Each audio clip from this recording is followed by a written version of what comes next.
Building a lasting culture. There are entire books, probably dozens if not hundreds of books, that talk about how you can build amazing cultures within businesses. And some of the books that Aaron and I really like are, for example, books like Good to Great or Built to Last from Jim Collins. And you can read those as well. They're very, very good. They talk about the value of cultural values. They talk about the value of aligning everyone to a mission or to a vision, and making sure everyone's on the same page, and basically laser focused on the difference that the company wants to make in the world or within a specific sector. Even on a small scale, as a coffee shop, maybe every employee is just passionate about coffee and the taste of coffee and how it makes you feel and how it gives you energy, and the good vibes of having a good morning discussion at a nice cup of coffee, and so on and so forth. So you don't want someone that doesn't drink coffee at all to be an employee or a staff member within a coffee shop, right? You want people that are very passionate about that. Building a lasting culture has many, many facets, and there are so many things we can talk about. However, number one, the most fundamental thing you should do as a leader, right? Again, whether you're a manager, director, or owner of a company, as a leader of your team, you should do a very strong reflection of yourself. Who are you? What are your values? What do you believe in? What do you tolerate and don't tolerate, right? What does professional courtesy mean to you? What does insubordinates mean to you? What do good results mean to you? What do poor results mean to you? Have a reflection of yourself. Understand who you are as a person. Journal about it. Write down everything you would want from as an experience. Let's say, think about it as a theme park.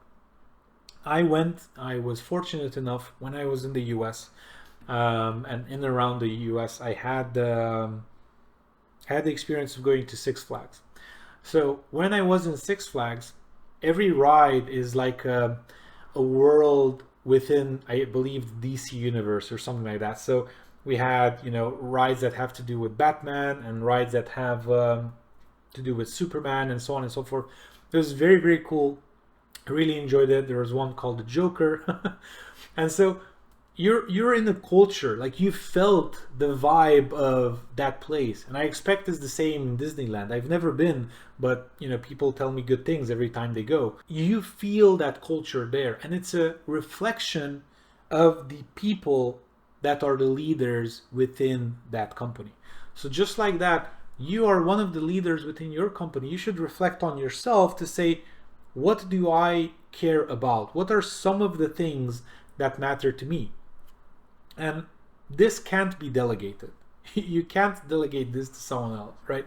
You should ask yourself, what do I want? Again, for me, not swearing is very important in our companies. Maintaining a level of courtesy and professionalism in all conversations is very important in my companies, right? We do not tolerate aggression. We do not tolerate sarcasm, like bad sarcasm, not jokes, right? Not sarcastic jokes. We don't tolerate passive aggressive sarcasm, right? Or passive aggressiveness in general. So that's just who I am. If I would be maybe a restaurant guy, a chef at the restaurant, like there's a great movie. I think it's called Burned or something like that.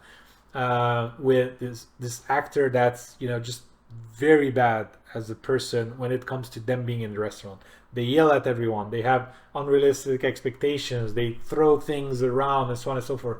That's the culture of that restaurant. So if he wants to build a thriving culture, he needs to find people that can thrive in that culture. They love pushing themselves to create the perfect dish and to season the soup perfectly or whatever it is. They do not tolerate anything less than excellence for themselves, and they love having a leader that pushes them to not slack and always do great. And so basically all of them are part of a 3 Michelin or whatever they have as ratings star restaurant, right? They're not a 1-star restaurant, they're a 3-star restaurant. Like they take pride in working there, right? And so that's the culture. In our case, we take pride in being very relaxed, in being very flexible with one another, in being very funny on calls. Like we take pride in having having this culture of acceptance of, hey, you're having a bad day, that's fine, take the day off, or talk less to clients today because it's not really your day, and so on and so forth. So that's who we are. So that's the culture. That's a reflection of myself to a very large degree, and for all of the amazing people that I have had around me during these 14 years since we're doing business, and we're in a place where we just know. Like, I don't need to tell someone what my expectation is in a certain context. I remember the other day, I saw in my inbox an issue, and I took a screenshot of it and sent it to my admin team. And it's like, this is an issue that has repeated itself, I don't know how many times this year, and this is the last iteration of this. Otherwise, someone is going to get penalized if this happens again, right? Because at one point you need to put your foot down. And so what I recommended was a change in systems, because obviously people don't do it intentionally. Most people do not make mistakes intentionally. So if they make the same mistake over and over again, you should change the structure of the system that they're operating in. So I recommended an operational structure.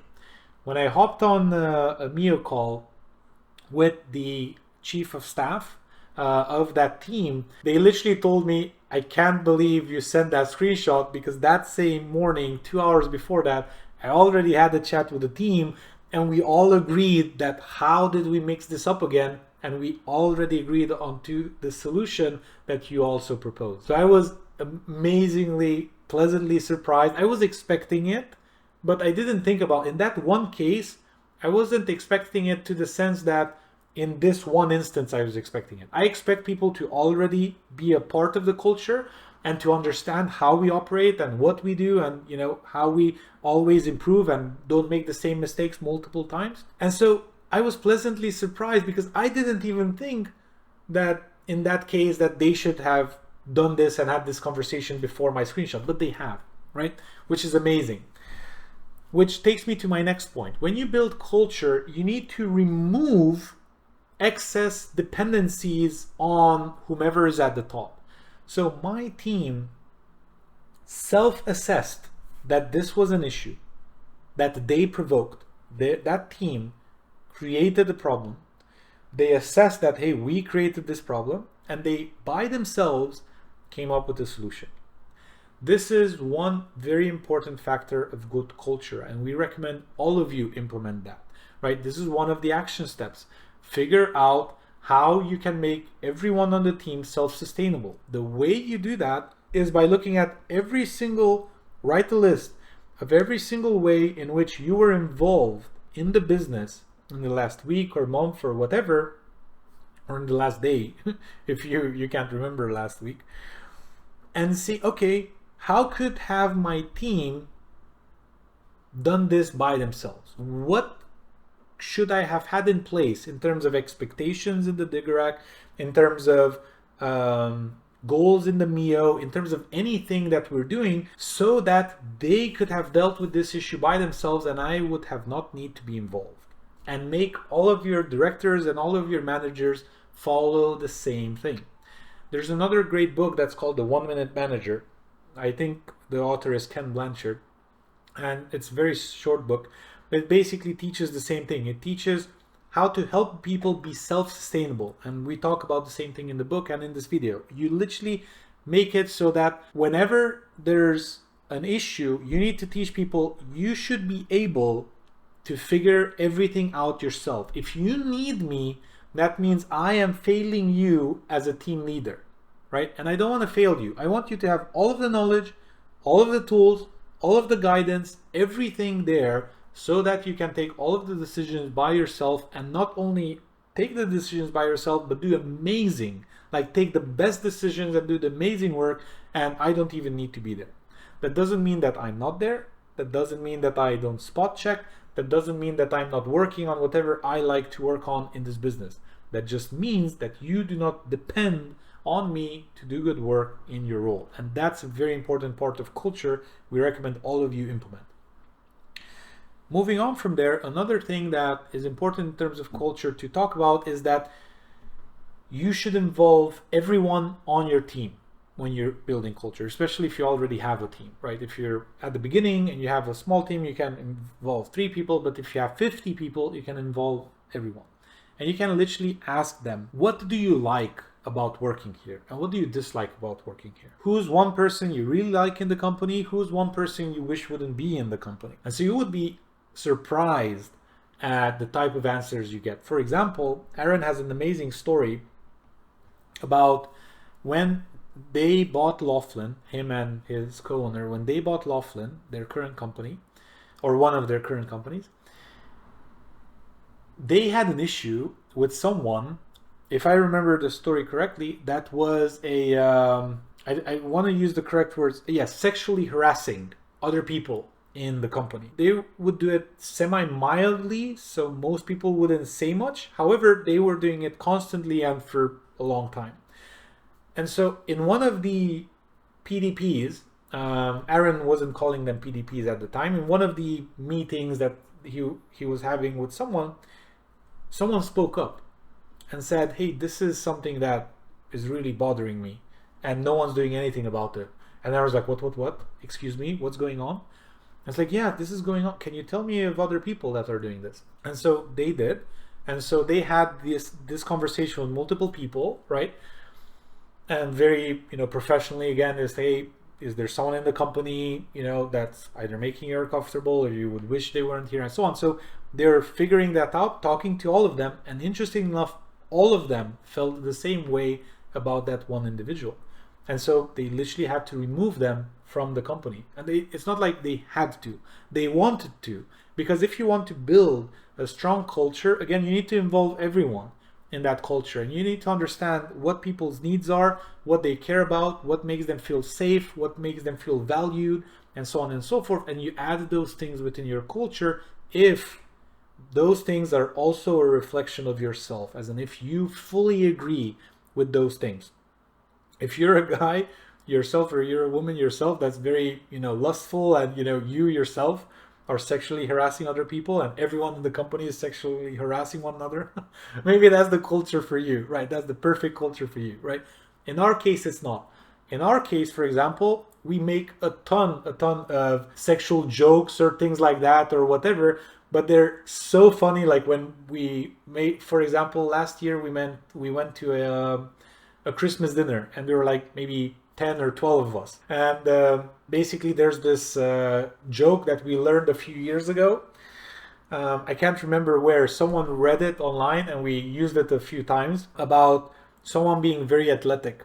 And we sometimes make that joke because the way we read it online is, I can't remember, I'm paraphrasing, but it was something like, someone that can play with a lot of balls at the same time can be a very athletic individual, right? And so we use that as an internal joke, and we have a ton of stupid internal jokes like that. Like, for example, we had nights when we would go, we had game nights. We would have like maybe 10 people here, and we would play a very strange game called Cards Against Humanity. And the weirdest types of conversations come out when you're playing that game. And likewise, many of the jokes that we would use in or on the spot whilst playing the game, we then keep and we just play around with that, right? And so for us, that's perfectly acceptable. For some place that's maybe a very religious place or a very Christian place, and they don't make sexual jokes at all, they don't make alcohol jokes at all. Or for example, when we had the game nights, we also had alcohol. I personally don't drink alcohol at all. However, I don't have an issue with other people drinking alcohol, right? And so that's just how I am. So I don't mind, and we have snacks, we have alcohol, we have, a lot of things that I don't necessarily consume, but I don't mind if other people consume them. Again, I don't have a problem with that. If you're running a Christian organization that, doesn't drink alcohol, doesn't make jokes or comments like that or whatever, then this won't resonate with you. So if you have 4 people, like let's say you have a team of 10 people, and 4 of those would love to drink alcohol or to have beers at the end of the day or whatever, but that really doesn't resonate with you, you just say, no, I'm sorry, not here, not in this company. This is not the culture I want to build. So for us, I really don't care. I really don't care how much people drink, as long as they don't become aggressive, they remain competent, they do whatever it is that they need to do. I don't agree with drinking, but again, I'm not against it like, some people are fanatically against it. This was the point on involving everyone within the building of your culture, and it still needs to be a reflection of you. Moving on from there, what you can do is you can decide what does being a rock star mean within your company, right? So let me explain what that is. If you go to, let's say most people use planes for transportation at one point or another in their life, like they travel via plane. So in most cases, your experience on the plane is you wait in line to get boarded, then you wait in line to take your seat, then you take your seat, then they tell you whatever it is that they need to do, that they need to tell you, and then after that you fly, and then you wait in line to get out of the plane, and then you wait in line for customs and so on and so forth. So it's not necessarily the most pleasant of experiences. It's just something you have to do when you want to travel with a plane. And so if you do this, you will find that the vast majority of experiences are the exact same, right? Which means that sooner or later they become invisible. You just know that this is what's going to happen. Like the first time you take a plane, you're listening to the instructions of what happens if the plane is going to crash, right? You're like, oh my God, I need to do this, and I need to be ready with this, and those are the exits, and so on. If you listen to that 10 times, the 11th time you'll be like, yeah, I know this, I'm just going to put my headphones on, right? So it goes into invisibility. So now we would like to talk a little bit about building a culture that allows people to be rock stars within your company. So let me explain. Within certain airlines, there's a rule there's a guideline that people can make jokes whilst saying the guidelines of what you need to do in case of an emergency and so on. So I'm going to paraphrase an example of something I remember that a flight attendant has done on one of her trips. They're like, in case the oxygen masks fall out of the top, you put the first oxygen mask on yourself, and if you have children, you pick the child that you like most and you put the oxygen mask on them first, and then you put the oxygen mask on the second one. Everyone started laughing.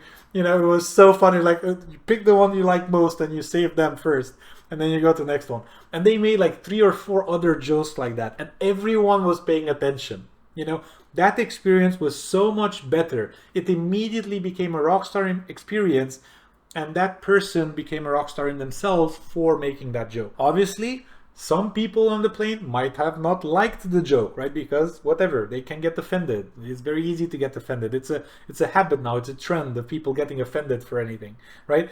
And so maybe some people on the plane were offended. However, this was the culture of that company. If 50% of the plane loved it and 50% of the plane hated it, what I want as clients is the 50% that loved it. And that 50% will talk about all of their friends, and will talk about that with all of their friends, and they're like, oh my God, this was so funny. You need to fly that airline, so much better as an experience, etc. And everyone that's not their ideal client will be like, imagine what joke they said. They said this and then they said that. It was horrible. I would never fly with them again. And that is the natural selection of having both employees that really love your culture and clients that really love your culture, having like this amazing bonding experience that you can have. Is the almost the same thing in sports, right? When people really, really love a team or really love a player, right? They just bond with them. They feel they resonate with that team or with whatever it is that they stand for. And it's the same with businesses. So this is how you can become a rock star. Allow people to basically be amazing in whatever it is that they can do within their roles, and figure out what that is, right? In every role. How can a developer be a rock star? How can a customer success person be a rock star? How can a salesperson be a rock star? And ask them as well. Remember, you build culture together with people. So you ask them, what do you believe we could do so that people have amazing experiences? Let's brainstorm. And boom, boom, boom, boom, boom, you come up with 20 things. and you choose the top 2 and implement them, try them this quarter, see what feedback you get from people, right? So that's what I want you to do right now. That's the action step. Figure out for every single role, right, what could they do to become a rock star, and you can figure this out together with them. And I highly recommend doing this together with them because they have so much experience and so much real world and timely events that have happened to them recently that you weren't there. You might know to do their job as well as they do it. However, you haven't done their job in maybe 6 months or 6 years. They are doing their job right now. So their experience right now is more relevant than your experience from 6 months or 6 years ago, right?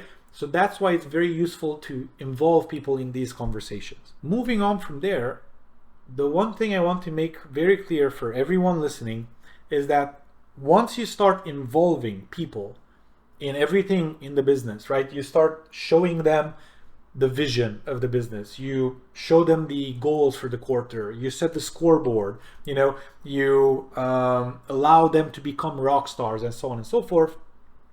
You will see that your team wants to be involved. This is where you start feeling the benefits of being unshackled, right? This is at level 3 and 4. You're starting to feel the benefits of all of the systems you've put in place until now, because your team, once you have all of these systems in place, will know what the culture is, and they will understand that they can make recommendations of amazing experiences for their clients. They know that once a month they'll have a PDP and they're writing down the suggestions they have. They know that they need to set meals for themselves, and they just do. They want to be involved, right? The vast majority of people do not want to live a life in which they have zero excitement. They want an adventure, right? Most people want an adventure. That's why video games are so popular, because they give people a sense of adventure, a sense of excitement, a sense of progress. But imagine if we can do the same thing within companies. Imagine if you can feel a sense of progress within your team, helping your team. Imagine if you can feel a sense of progress within your own career, right, with PDPs and growing yourself every single quarter, every single year. Imagine if you can feel a sense of adventure, that you can try new things in the business. When all of these things are in place, your team will want to not only be involved, but also shine within their respective roles, right? And when I say shine, I don't mean from an egocentric standpoint. Maybe some people are support staff, but they will shine in the sense that there's a cool series, for example, it's called Suits. It's with lawyers. And there's a guy there, I think he's called Harvey Specter, if I'm not mistaken. And he has an assistant, and she is Donna. And so this is another inside joke that we have, that, in our world, I'm the Harvey Specter, and Michelle, my main chief of staff, she's my Donna, because she literally thinks of things in advance. So this is how she shines. So Donna, Harvey would come to her and would say, please cancel my 4 p.m. meeting. And she's like, I've already canceled it. I'm like, could you please put this person in instead? They're already there. And they're like, okay, could you please prepare the meeting notes for the meeting? It's like, here they are, right? And it's so cool to see, like, they're literally shining in their role. Like they've done everything in advance of Harvey actually asking for it. It's so cool. I recommend you watch at least the first few episodes. It's nice. I don't watch any series until the end, because I get bored very quickly and they tend to repeat themselves a lot. But that's something I've seen in like one of the first episodes, and I really like that. And I immediately thought of Michelle, and I finally understood, because my team watches a lot of series in their spare time. And they said, like Robert is like Harvey and Michelle is like Donna. They said so many times, and I never understood the reference. And then finally I saw the series and I understood it. And so Michelle shines every single day and every week, because she's almost always in advance. Today I'm here at the office filming this, and she knew I was going to come here. So what she's done, she knew I had some paperwork to sign, so she literally prepared the paperwork on her desk and sent me a message. I don't know where you're going to shoot this week, but please note that I left you paperwork to sign so that you don't need to come twice to the office this week. I'm like, oh my God, I love you. Yes, please, thank you. To keep doing whatever it is you're doing. So they want to be involved. And many people, once you put them in this culture and you allow them to thrive, you will see that the most amazing things happen. And so the action step here is to figure out ways in which you can involve people in the day-to-day, let's say, strategic management or cultural management of the company. Even if you figure out one thing per month, like for example, this month we can do a survey. Next month we can do a brainstorming sessions on ways in which people could enjoy their work more. Next month we can do, for example, we can find new traditions that we can implement. You know, like for example, like game nights. We did a 360 survey and we figured out we can do game nights. Okay, so in one of the quarters or in one of the months of the quarter, we literally, that was the main thing that we wanted to do, to involve everyone in voting for the games that they would like to play on game night. Everyone was involved, right? Even people that didn't usually play games, they said, well, you know what, when I was younger, I used to play whatever, I don't know, Counter-Strike. They said, I used to play a lot of Counter-Strike, right? Like, okay, so you like first-person shooters. Do you mind, because no one plays Counter-Strike anymore, do you mind if we play whatever, Overwatch or whatever people were suggesting? I said, no, as long as it's, you know, very easy to learn and, you know, I can just go in and have fun, it's fine, I can join the game. Perfect, right? So we were involving everyone.